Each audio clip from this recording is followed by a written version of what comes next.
සුබ දවසක් සියලු දෙනාට Academy of Trading group channel එකත් එක්ක ඔයගොල්ලෝ එකතු වෙලා ඉන්නේ. ඉතින් අදත් ට්‍රේඩින් සම්බන්ධයෙන් අලුත් දෙයක් කියලා දෙන්න තමයි බලාපොරොත්තු වෙන්නේ.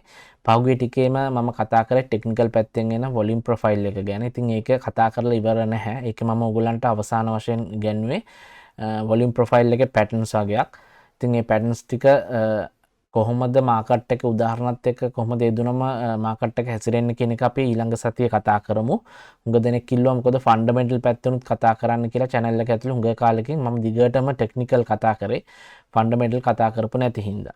ඉතින් මම හිතුවා මේ සතියේ පොඩ්ඩක් වෙනසකටත් එක්ක ෆන්ඩමෙන්ටල් පැත්තෙන් දෙයක් අලුත් දෙයක් ඔයගොල්ලන්ට කියලා දෙන්න යන්නේ. අද මම ඇත්තටම ෆන්ඩමෙන්ටල් පැත්තෙන් කියලා දෙන්න යන්නේ ඔයගොල්ලන්ට මම පර්සනලි පාවිච්චි කරන එක්තරා වෙබ්සයිට් එකක් ගැන තමයි ෆන්ඩමෙන්ටල් වලට. හරි සාමාන්‍යයෙන් හොඳ ට්‍රේඩර් කෙනෙක් සක්සස්ෆුල් ට්‍රේඩර් කෙනෙක් හැම වෙලාවම එක තැනකට විතරක් කොටු වෙන්නේ ෆන්ඩමෙන්ටල් නම් ෆන්ඩමෙන්ටල් විතරක් හරි ටෙක්නිකල් නම් ටෙක්නිකල් විතරක් නෙවෙයි මේ දෙක සමබරව ගෙනියන කෙනෙක් තමයි ඇත්තටම මාකට් එකේ සක්සස් වෙන්නේ. ඉතින් මේ දෙකේම අඩු වැඩි වශයෙන් දැනුම තියෙන්න ඕනේ ට්‍රේඩර් කෙනෙක් වුණාම.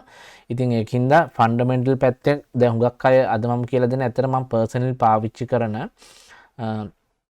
නිවස් ට්‍රේඩින් වලට. දැන් නිවස් ට්‍රේඩින් කියන එක සමහර අය දන්නවා ඇති සමහර අය නොදන්නවත් ඇති. මම පොඩ්ඩක් දැනගන්න කියන්නම්. නිවස් ට්‍රේඩින් එකක් කියන්නේ හයි ඉම්පැක්ට් නිවස් එකක් රිලීස් වෙන ටයිම් අපි දන්නවනේ ෆන්ඩමෙන්ටල් වල. එතකොට ඒ රිලීස් වෙන වෙලාවට අපි ඒ අනුව අදාළ ඩිරෙක්ෂන් එකට මාකට් එකේ ට්‍රේඩින් එකක් ගන්න එක තමයි නිවස් ට්‍රේඩින් කියන්නේ. නිවස් කියන්නේ හයි ඉම්පැක්ට් කියන සම ඉන්ට්‍රස්ට් ඔය දැන් CPI එතනින් ගියාම ලේබර් ඩේටා ඉෂු මේ රිලීස් වෙන ඒවා. ඉතින් ඔන්න ඔයගේ ඒ වෙලාව රිලීස් වෙන වෙලාවට අපි ට්‍රේඩින් එක ගන්නවා. හැබැයි මේක රිස්ක් එක ගොඩක් වැඩි. හරි. එතකොට මේක ඇත්තටම මේ අර පුරුදු වෙන කෙනෙක්ට මම යෝජනා කරන්නේ ටිකක් මේ මාකට් එකේ ටිකක් දැනුමක් එක්ස්පීරියන්ස් එකක් තියෙන කෙනෙක්ට තමයි නිවස් ට්‍රේඩින් හරියන්නේ සහ ඉවසීම සහ හරියට account එක මැනේජ් කරගන්න ඕනේ. මොකද අපි දන්නවා නිවස් එකක් රිලීස් වෙන වෙලාවට කොච්චර වොලටිලිටි එකක් මාකට් එකට එනවද කියලා. එතකොට ඒ වෙලාවට සමහරට වැරදි පැත්තට වා ට්‍රේඩ් එක අරන් තිබ්බොත් සමහරට වාගේ ට්‍රේඩ් එක වාගේ හෝල්ඩ් කරගෙන ඉන්න කියන්නේ අනිත් පැත්තට ගියත් හෝල්ඩ් කරගෙන ඉන්න තරම් කැපිටල් එකක් නැතුනොත් සම්පූර්ණයෙන්ම account එක වොෂ් වෙලා account එක වොෂ් වෙලා යන්න පුළුවන්. හරි කියන හයි රිස්ක් වොලටිලිටි එක වැඩි හින්දා. හරි සමහර නිවස් එක පැත්තට දැම්මත් අපි දන්නවා ලේසියෙන් මේ මාකට් එක මැනිපුලේට් වෙනවානේ. හරි පැත්තට යන්නේ සෑහෙන ප්‍රමාණයක් එක්ක මාකට් එක අනිත් පැත්තට ගිහිලා තමයි යම් කිසි තැනකදී යන්නේ. ඉතින් එතකන් අපි හෝල්ඩ් කරගෙන ඉන්න පුළුවන් කැපිටල් එකක් නැත්නම් අපි දාන ලොට් සයිස් එක අඩුවෙන් දාලා තමයි අපි account එක මැනේජ් කරන්න ඕනේ. රිස්ක් එක මැනේජ් කරන්න ඕනේ. හරි. ඉතින් ඒකට පාවිච්චි කර මම පර්සනලි පාවිච්චි කරන වෙබ්සයිට් එකක් ගැන තමයි කතා කරන්න බලාපොරොත්තු වෙන අද වීඩියෝ එක ඇතුලේ. මේක ඉතාමත් හොඳ වෙබ්සයිට් එකක්. ඒක අපි වෙබ්සයිට් එකට ගිහිල්ලා කතා කරමු. මේක ඒතකොට ඔයගොල්ලන්ට තේරෙයි කොච්චර මේක ඔයගොල්ලන්ට උදව් වෙන වෙබ්සයිට් එකක්ද කියලා. මේකට කලින් මට මතක විදිහට මම මේ වෙබ්සයිට් එක ගැන කියලා දීලා නැහැ. නිවස් කැලෙන්ඩර්ස් රිලීස් වෙන වෙබ්සයිට් ඕන තරම් තියෙනවා. ඒ අතරින් ඉදිරියෙන්ම තියෙන මම පර්සනලි පාවිච්චි කරන නිවස් ට්‍රේඩ් කරන වෙලාවට පාවිච්චි කරන එක්තරා වෙබ්සයිට් එකක් ගැන තමයි අද කියලා දෙන්න යන්නේ. අපි යමු වෙබ්සයිට් එකට ගිහිල්ලා තව දුරටත් අපි කතා කරමු.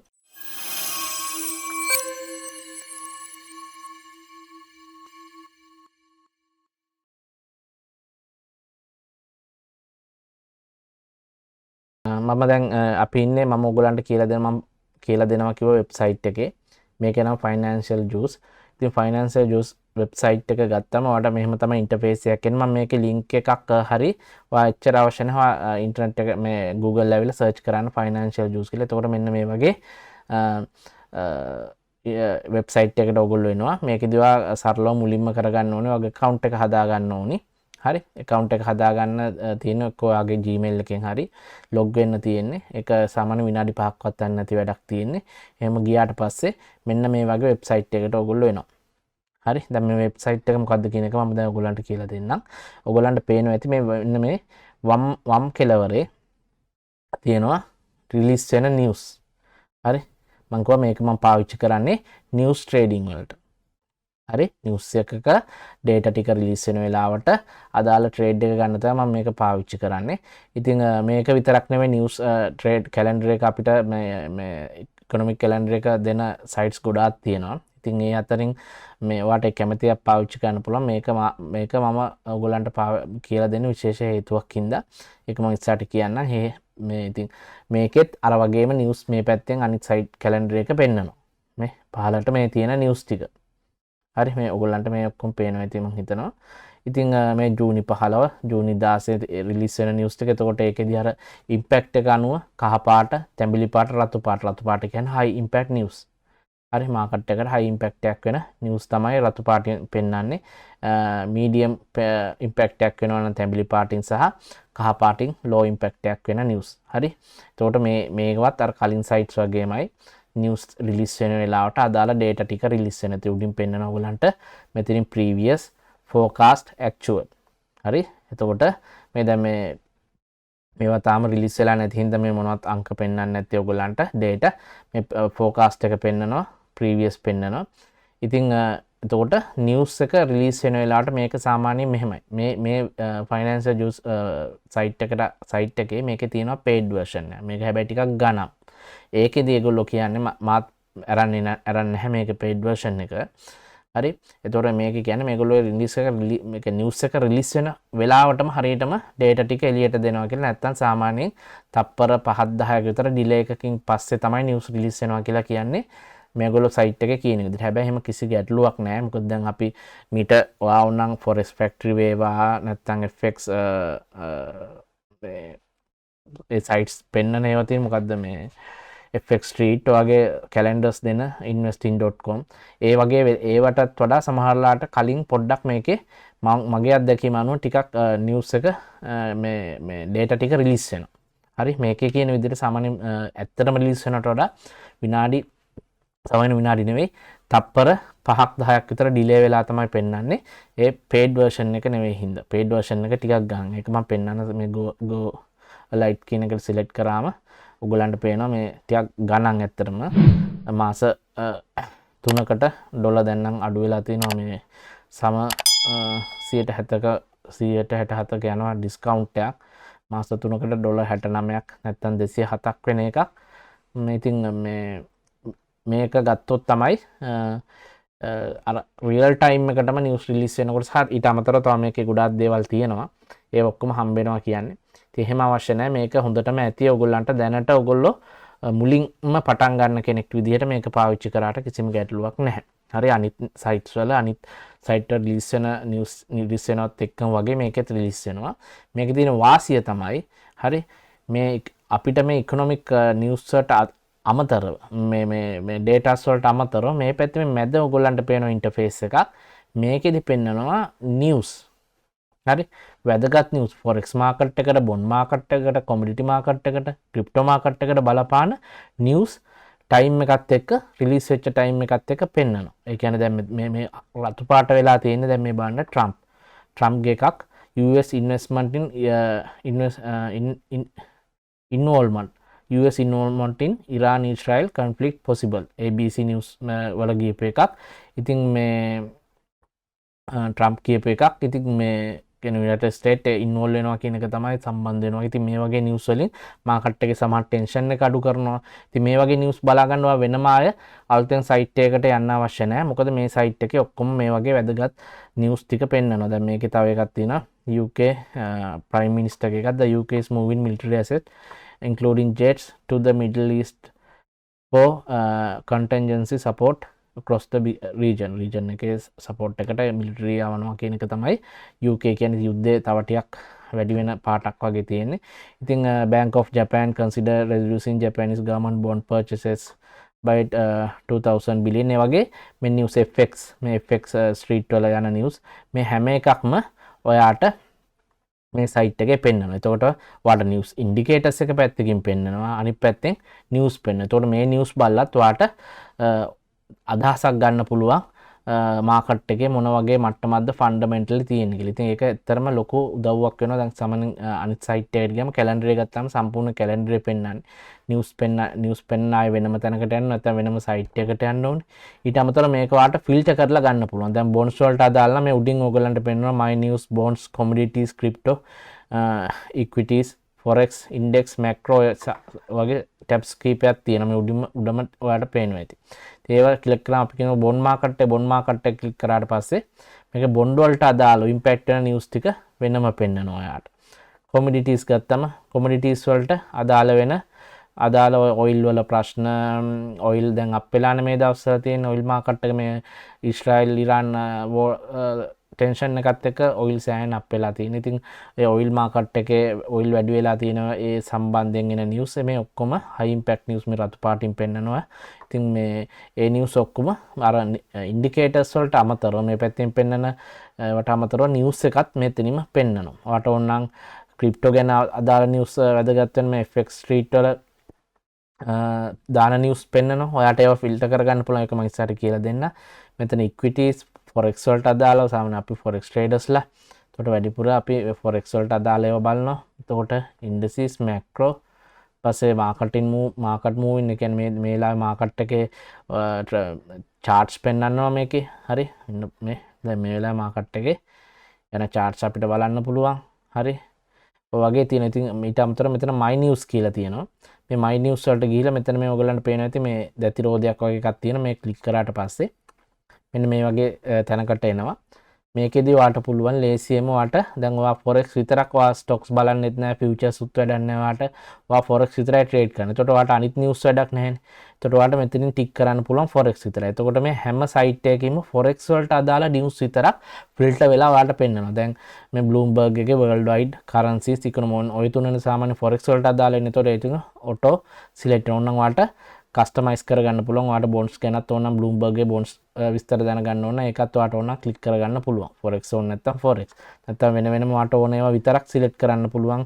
මේ CNBC forex ඔය හැම එකකම මේ daily fx ඊළඟට තියෙන financial times මේ හැම එකකම යන Forbes FX street investing.com මේ වල නිවුස් ඔයාට forex හරි ස්ටොක් වලට අදාළ නම් ස්ටොක් ටිකට අදාළව ඒ ක්ලික් කරගන්න තියෙන. ඊට පස්සේ බ්ලොග් සයිට්ස් වල යන ඒවා.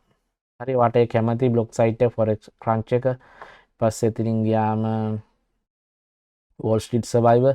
ඉතින් මේ හැම මේ නිවුස් එකක්ම ඔයාට ඒකේ නිවුස් එක ඕන නම් ක්ලික් කරන්න විතරයි තියෙන්නේ. එතකොට අතන නිවුස් වල මැද ඔයගොල්ලෝ දැකපු නිවුස් පැනල් එකේ ඒක පෙන්නනවා. ඊට පස්සේ educators ලගේ ඒවා මේ ඇනලිටික්ස් පෙන්නනවා. එක එක Twitter ඒවා අපිට ඕනනම් දාගන්න පුළුවන්. නිවුස් ප්‍රොවයිඩර්ස් ලගේ ඒවා දාගන්න පුළුවන්. ඉතින් මේකේ ඔයාට එතකොට ඕන විදිහට ඔයාට කස්ටමයිස් කරලා අවශ්‍ය නිවුස් ටික ඕන සයිට් එකකින් ගන්න පුළුවන්. ආපහු මේ දැන් Bloomberg කියලා මෙතනින් සිලෙක්ට් කරලා ආපහු Bloombergම යන්න කියන්නේ වෙනම Bloomberg සයිට් එකට යන්න අවශ්‍ය නැහැ.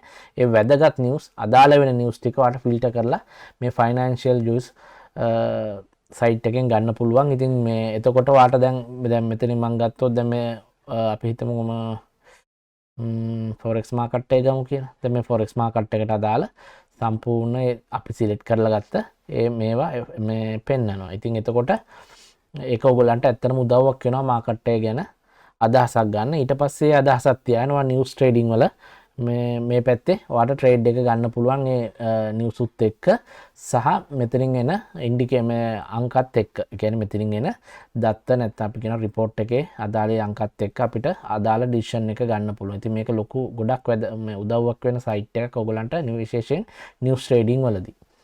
හරි. ඊට අමතරව දැන් ඔයාට ඕන නම් මෙතනින් දැන් මේ එක එක රටවල් ගොඩාක් තියෙනවනේ. ඒකත් උඩ ඔයාට මේ මෙතෙන්ට ආවට පස්සේ ක්ලික් කරාට පස්සේ මේ අනවශ්‍ය රටවල් ටික අයින් කරලා ඕන ඔයාට මීඩියම් ලෝ ඒවා ඕන නැත්නම් හයි නිවුස් විතරක් ගන්න ඕන ඒවා ඕන නම් ටික් කරලා අන්ටික් කරලා එහෙම ඔයාට කස්ටමයිස් කරගැනීමේ හැකියාවක් තියෙනවා. ඉතින් එතකොට හැමතින්ම බැලුවම මේ ෆයිනෑන්ෂියල් නිවුස් කියන සයිට් එක ඉතාමත් හොඳ සයිට් එකක්. පර්සනලි මමද නිවුස් ට්‍රේඩින් වලදී විශේෂයෙන් නිවුස් ට්‍රේඩින් වලට පාවිච්චි කරන මොකද නිවුස් එක රිලීස් වෙනකම් මම මේකෙන් බලලා තමයි කෙලින්ම බලාගෙන ඉඳලා තමයි මම ඇත්තටම ට්‍රේඩ් එක ගන්නෙ සහ මේකේ තියෙන මේ යන නිවුස් උත් ඒ වෙලාවේ අප්ඩේට් වෙනවා. දැන් මේ වෙලාවේ යන අප්ඩේට් වෙන දැන් මේක අද ජූනි 15 මේ 28ට මේ නිවුස් එක ඇවිල්ලා තියෙනවා. හිටපුවම බ්‍රේකින් නිවුස් උඩින් එන ඒවා ටක් ගාලා උඩින් රතු පාට පැනල් ලොකු මේ ඇවිල්ලා පෙන්නනවා බ්‍රේකින් නිවුස් එකක්. නේද? ඒ වගේ ගොඩක් අප්ඩේටඩ් සයිට් එකක් මේක. ඉස්සරහ සතිය වැදගත් සතියක් ඇත්තටම බැංකු තුනක් නැත්නම් රටවල් තුනක ඉන්ටරෙස්ට් රේට් රිලීස් වෙන්න තියෙනවා. බැංක් ඔෆ් ජපාන් වල රිලීස් වෙන්න තියෙනවා. ඒගොල්ලෝ මේ වෙනකොට 0.5ක රේට්ස් හෝල්ඩ් තමයි තියාගෙන යන්නේ, හෝල්ඩ් කරගෙන යන්නේ, මේ පවත්වාගෙන යන්නේ. ඉතින් මම හිතනවා ඉස්සරහට එන එඩිෂන් එකෙත් ඒගොල්ලෝ ඒක හෝල්ඩ් කරයි කියලා. ඊට පස්සේ අපිට තවත් වැදගත් එකක් රිලීස් වෙනවා. ෆෙඩ් ඉන්ටරෙස්ට් රේට් රිලීස් වෙනවා. ඉතින් ඒකෙත් මේ වෙනකොට ඇමරිකාවේ 4.5ක ඉන්ට්‍රස්ට් රේට් එකක් තමයි තියෙන්නේ. මම හිතන්නේ ඒකත් හුඟක් දුරට ඒගොල්ලෝ හෝල්ඩ් කරා කියලා තමයි මම හිතන්නේ. මොකද දැන් ෆෙඩ් වොච් ටූල් එකට අපියන් මම මේ ෆෙඩ් වොච් ටූල් ගැන හැම ඊට කලින් වීඩියෝ කරලා තියෙනවා. ඉතින් මම ඒවා ඔයගොල්ලන්ට ලොකුවට කියලා දෙන්නේ නැහැ මේ වීඩියෝ එක ඇතුලේ. ඉතින් මේ බලන්න 4.5 හෝල්ඩ් කරා කියලා 96%ක්ම කියනවා. රේට් කට් එකකට කියන්නේ 3.1ක් වගේ පොඩි පිරිසක්. ඉතින් හුඟක් දුරට රේට් හෝල්ඩ් කරන්න ඉතින් අපි හෝල්ඩ් කරන්න ඉඩ තියෙන අපි දන්නේ මොකක් වේද කියලා මම හිතනවා. මොකද ට්‍රම්ප් ගෙනුත් බලපෑමක් තියෙනවා රේට් කට් එකකට වගේ තියෙනවට රේට් කට් එකකට මම හිතන්නේ යයි කියලා. මොකද ජෙරම් පවල් තවත් පොඩ්ඩක් බලයි. මොකද ඉන්ෆ්ලේෂන් එකත් ලොකුවට අන්තිම රිපෝට් එකේ එහෙම ඉන්ෆ්ලේෂන් එකේ ලොකු බලපෑමක් වැඩිවීමක් හෝ තිබ්බේ නැහැ. මේ අඩුවීමක් හෝ තිබ්බේ නැහැ. ඉතින් රේට් කට් එකකට ආපහු යන්න. ඉතින් මං හිතනවා මේක හෝල්ඩ් කරයිලා ෆෙඩ් එක මේ සැරේ ඉන්ට්‍රස්ට් රේට්. ඉතින් ඊට අමතරව ජනවාරි 19 මට මතක විදිහට බැංක් ඔෆ් ඉංග්ලන්ඩ් වල මේ ජනවාරි ජූනි 19 රිලිස් වෙන්න නියමිතයි. ජූනි 19 වල මේ ඔක්කොම බලන්න මේ ජූන් 17 ජූන් 19 වාට BOE බැංක් රේට් එක රිලිස් වෙනවා 4.25ක තමයි දැන්ට යන්නේ. ඒකත් මම හිතන්නේ වෙනස් වෙයි කියලා. 4.25ම හෝල්ඩ් කරයි කියන එක තමයි බලාපොරොත්තු. අපි බලමු ඉතින් ඉස්සරහට තව ඉතින් දවස් කිහිපයක් තියෙන දෙන නිවුස් උත් එක මොනවා වෙනස් වෙයිද දන්නේ. ඊට අමතරව යනවා ඉතින් ඉන්ටරෙස්ට් මේකක්ද මේ දැන් වෝ එක යනවා ඉරාන් ඊශ්‍රායල් වෝ එක. ඉතින් මේ වෝ ටෙන්ෂන් එක මාකට් එකට ඇවිල්ලා තියෙනවා. වික්ස් එක අප් වෙලා තියෙනවා. ගෝල්ඩ් අප් වෙලා තියෙනවා. පෞගේ දවස් 3ම ගෝල්ඩ් අප්. ඔගොල්ලෝ ට්‍රේඩ් කරා නම් පෞගේ දවස් 3ම ගෝල්ඩ් අප් එකක තමයි තියෙන්නේ. ඉතින් හැබැයි ඕවරෝල් ගත්තම සාමාන්‍යයෙන් මාකට් තාම රේන්ජ් එක තාම 3500 හයි එක තාම බ්‍රේක් කරේ නැහැ ගෝල්ඩ් වල. ඉතින් බලමු ඉස්සරහට එන ටෙන්ෂන් එක සහ අනිකුත් කාරණාත් එක්ක ගෝල්ඩ් කොහොම හැසිරෙයිද කියලා. බලාගෙන ඉන්න ගෝල්ඩ් වල හැසිරීම දැන්ට ඕවරෝල් ගත්තම රේන්ජ් එක බට් ඒ වුණාට දවස් 3කට පෞගේ දවස් 3 4 වගේ මාකට් එක අප් එක තමයි තියෙන්නේ ගෝල්ඩ් වල. ඉතින් ඒකෙන් ඔයගොල්ලෝ ඒ වෝ ටෙන්ෂන් එකත් එක්ක ආපු මේක ඉතින් අපි බලමු කොහොමද මාකට් එක හැසිරෙන්නේ කියලා. ඉතින් මම එතකොට ඔයගොල්ලන්ට අද මට ඕන උනේ ඔයගොල්ලන්ට මේ අලුත් සයිට් එක ගැන කියලා දෙන්න. අලුත් සයිට් එකක් නෙමෙයි මේක ඇත්තටම පරණ සයිට් එකක්. මම මේක අවුරුද්දෙන් මම හිතන්නේ අවුරුදු 4කට වැඩි මම මේ සයිට් එක පාවිච්චි කරන්න පටන් ගන්න. හරි. ඉතින් කිසිම ප්‍රශ්නයක් නැහැ සයිට් එක. ගාන්ට රිලිස් වෙනවා ඉකොනොමික් ඩේටාස් ටික හරි නිවුස් ටික රිලිස් වෙනවා. ඔක්කොම එකම තැනින් ඕගොල්ලන්ට සියලු දේ ගන්න පුළුවන් සයිට් එක. ඉතින් ඕගොල්ලොත් මේක පාවිච්චි කරන්න. මේකේ තව දේවල් තියෙනවා ෆ්‍රී දෙන දේවල්. දැන් ඒවා මම ඉස්සරහා සයිට් වල කියලා දෙන්නම්. හරි. එතකොට paid version එකත් මට ගන්න හිතිලා තියෙන්නේ. හිතුණා මම paid version එක අරගෙන ඔයගොල්ලන්ට වෙනම වීඩියෝ එකක් ගේන්නම් paid version එකේ සහ කොහොමද මේ කොහොමද ලැබෙන වාසි කියන එක සම්බන්ධව ඉස්සරහට අපි කතා කරමු. ඉතින් මේක ඔයගොල්ලන්ට පාවිච්චි කරන දැන්ට මේ free version එක කිසිම ප්‍රශ්නයක් නැහැ. හරි. කිසිම ප්‍රශ්නයක් නැහැ. ඔයාලට පාවිච්චි කරන්න පුළුවන්. එහෙනම් අද වීඩියෝ එක මම මෙතනින් නතර කරනවා. අපි ඊළඟ සතියේ අපව ටෙක්නිකල් එකේ අපේ වොලියුම් ප්‍රොෆයිල් එකේ ඉතුරු පාඩම පටන් ගමු. අද හුඟ දෙනෙක් ඉල්ලපු හින්දා තමයි ෆන්ඩමෙන්ටල් පැත්තෙන් කතා කරේ. එහෙනම් අද වීඩියෝ එක නතර කරනවා. මේ වගේ වීඩියෝ ඉස්සරහට හම්බෙමු. සියලු දෙනාට සුබ දවසක්.